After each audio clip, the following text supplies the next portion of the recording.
OK, donc dans cette vidéo ici, je vais vous expliquer les phases du cycle menstruel. Donc, je vous ai expliqué qu'il y a, en fait, il y a deux cycles. Tu as le cycle ovarien et le cycle utérin. Alors, quand on parle du cycle ovarien, c'est vraiment ce qui se passe au niveau de l'ovaire. Alors, je vous rappelle aussi qu'on va se baser sur une période d'un cycle menstruel de 28 jours. OK? Et puis, je vais vous expliquer le cycle ovarien. Il faut comprendre que le cycle ovarien influence le cycle utérin. OK? Je vais vous apporter tout de suite, juste vous expliquer ce diagramme ici parce qu'on s'y réfère. OK? Donc, ça ici, alors vous allez voir en bas, c'est le temps, 28 jours. Alors, on commence au jour 0. C'est la première journée des menstruations. Ça, c'est le jour 0. Alors, à ce moment-là, dans le cycle ovarien, OK, il va se produire des changements graduels dans les follicules, OK, au niveau de l'ovaire. De 0 à 14 jours, on a la première phase du cycle ovarien, on va l'appeler la phase folliculaire. Alors, c'est le temps, ça prend à peu près 14 jours pour faire maturer, OK, un follicule pour qu'il puisse libérer un ovule mature. OK? À 14 jours, c'est l'ovulation, le follicule s'éclate et on libère un ovule. Ensuite, on tombe donc dans la deuxième phase du cycle ovarien, qui est la phase lutéale ou la phase du corps jaune. OK? Alors, sous cet effet-là, OK, on peut voir ici, on a les courbes des différentes hormones hypophysaires, la FSH et la LH. Alors, on va voir qu'après, après l'ovulation, ces hormones-là leur concentration va se mettre à diminuer. On va toujours en avoir un peu dans le sang, mais ils vont diminuer. Puis après ça, on peut voir qu'après, quand les menstruations débutent, on peut voir qu'en rouge, la FSH va augmenter graduellement, devenir pas mal la plus élevée au jour 7, OK? Et va ensuite subir un haut pic vers l'ovulation. Tout ça là, pour aider à l'ovulation de se faire. Mais l'ovulation elle-même est déclenchée par cette hausse de la LH-là, qui se fait en fait à cause de la hausse de FSH. Alors là, l'hypophyse va libérer beaucoup de LH vers le 13e jour. Et là, à 14e jour, on a un grand pic. Et c'est ça qui permet l'ovulation de se produire. Puis ensuite, ça va descendre brusquement. OK?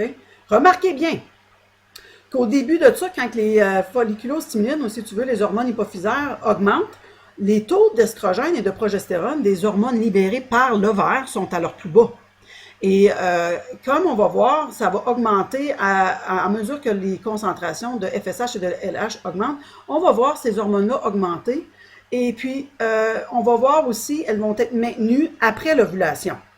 Mais ces hormones-là, les estrogènes et la progestérone, sont importantes pour le cycle utérin. OK? Donc, on revient dans les explications. Le cycle ovarien, il y a deux phases, la phase folliculaire et la phase lutéale ou la phase du corps jaune. La phase folliculaire, elle débute quand l'hypophyse commence à libérer beaucoup de FSH. Donc, la concentration de FSH va commencer à augmenter. Ça stimule donc la maturation d'un follicule ovarien qui va libérer de l'estrogène et un peu de progestérone en commençant à se faire maturer. Fait qu'on peut voir les courbes des hormones vont toutes augmenter pendant les premiers 14 jours. Sous l'effet de l'estrogène, on va voir là ce que ça va faire, c'est le deuxième cycle, OK? Je devrais dire deuxième cycle et non deuxième phase. On va voir là, dans le cycle utérin qu'est-ce qui arrive. Mais l'estrogène est libéré pour le cycle utérin. Les hautes quantités d'estrogène vont inhiber la libération de FSH aussi pour empêcher une deuxième, si tu veux, ovulation en même temps. C'est une à la fois. Alors, les quantités d'estrogène empêchent la libération de la FSH par l'hypophyse. Et la haute concentration d'estrogène qui se produit pendant les premiers 14 jours va faire empêcher plus de FSH, mais aussi va commencer à faire stimuler la libération de l'hormone lutéinisante par l'adénohypophyse. Au 14e jour, okay, on voit une brusque augmentation de LH qui stimule l'ovulation. Donc, le follicule se rompt, éclate et libère un ovule vers le jour 14 du cycle menstruel.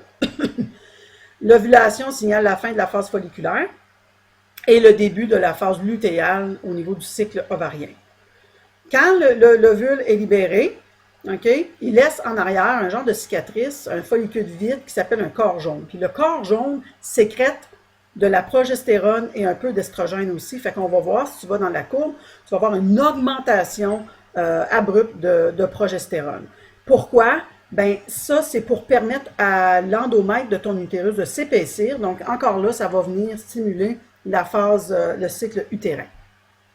Si jamais, au bout de quelques jours, il n'y a pas de fécondation, okay, parce que c'est tout dans le but de se préparer à une grossesse, le corps jaune va se dégénérer et va entraîner une baisse d'estrogène et de progestérone pour justement stimuler l'hypophyse à recommencer parce qu'il y a eu échec, si tu veux, et il n'y a pas eu fécondation.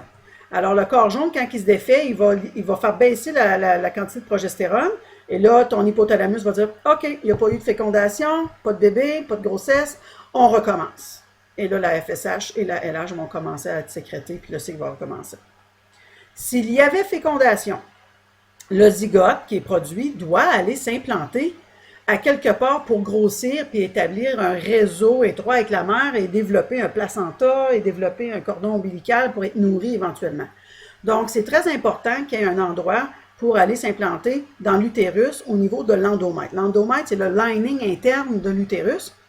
Et justement, à ce moment-là, s'il y avait fécondation, le corps jaune ne va pas se dégénérer. Il va continuer à produire de la progestérone et de l'estrogène.